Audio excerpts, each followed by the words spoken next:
ब्याज की उसमें नाबार्ड छूट देगी और 40%, 50%, 33% जो उद्योगपतियों को सब्सिडी मिलती थी वो पहली बार किसान के बेटों को मिलेगी। ग्रामीण क्षेत्र में इससे रोजगार बढ़ेगा, पलायन रुकेगा, गांव आत्मनिर्भर होंगे, किसान आत्मनिर्भर होंगे और इससे बेरोजगारी भी हटेगी, गरीबी भी हटेगी और गांव गरीब और किसान आत्मनिर्भर होकर अपने पैर पर खड़ा होगा, सशक्तिकरण होगा और देश के विकास में ग्रामीण क्षेत्र का कृषि का महत्वपूर्ण योगदान होगा। मैं इसके लिए प्रधानमंत्री नरेंद्र मोदी जी का, केंद्रीय कृषि मंत्री नरेंद्र सिंह तोमर जी का, मुख्यमंत्री शिवराज जी का और वित्त मंत्री जगदीश देवड़ा जी का अभिनंदन करता हूं। मध्य प्रदेश के किसानों की ओर से उनको बधाई देता हूं। बिल्कुल, यानी कि किसानों के लिहाज से इस बार बजट में बहुत प्रावधान किए गए, कई योजनाएं भी लेकर आए हैं, तो किसानों की अब मुश्किलें कुछ रहने वाली नहीं है, ये मानकर चलें। बिल्कुल, किसानों, देखिए हमने नीतियों में परिवर्तन किया है, किसानों के हित में हमने निर्णय लिए हैं और किसान की दशा बदलने के लिए हमने प्रधानमंत्री जी के सपनों को साकार करने जा रहे हैं और इससे अब मध्य प्रदेश तेजी से विकास करेगा क्योंकि ये प्रदेश कृषि प्रधान प्रदेश है। मैं बताना चाहता हूं कि जब 2003 में भारतीय जनता पार्टी की सरकार बनी उस समय मात्र 7.5 लाख हेक्टेयर में सिंचाई होती थी।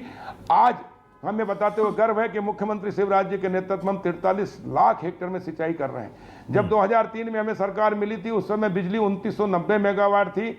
आज 21,000 मेगावाट से भी अधिक बिजली उत्पादन करके हम आत्मनिर्भर बने हैं। किसानों को ग्रामीण घरों में 24 घंटे, शहर हो या गाँव हो, और 10 घंटे लगातार बिजली दे रहे हैं। हम सौर ऊर्जा की ओर भी अग्रसर हो रहे हैं, उसमें भी बढ़ रहे हैं, जिससे किसानों को एक बार कनेक्शन होने के बाद में बिजली का बिल ही नहीं आएगा, उसके लिए भी प्रयास कर रहे हैं। और इस प्रकार किसान की खेती में जो लागत है वो कम हो, उत्पादन अधिक और उत्पादन का जो फसल होती है उसके रेट भी उनको समर्थन मूल्य से और अच्छे मिले। और मुझे बताते हुए खुशी है कि जब से मैं कृषि मंत्री बना हूँ इन 22 महीनों में किसानों के खातों में माननीय मुख्यमंत्री शिवराज जी के नेतृत्व में 1,72,000 करोड़ विभिन्न योजनाओं में हमने उनके खातों में डाले हैं और उसके कारण किसान की आर्थिक स्थिति ठीक हुई है। जब किसान पर ओले पाले गिरा, संकट आया, प्राकृतिक आपदा, उसमें भी हमने सहायता की है और इन 22 महीनों में 17,000 करोड़ हमने सिर्फ किसानों को फसल बीमा का लाभ दिलाया। हमने फसल बीमा की नीति में भी परिवर्तन किया है। 1 ग्राम के किसानों का कभी बीमा नहीं होता था, उनमें भी संशोधन करके बीमा किया है।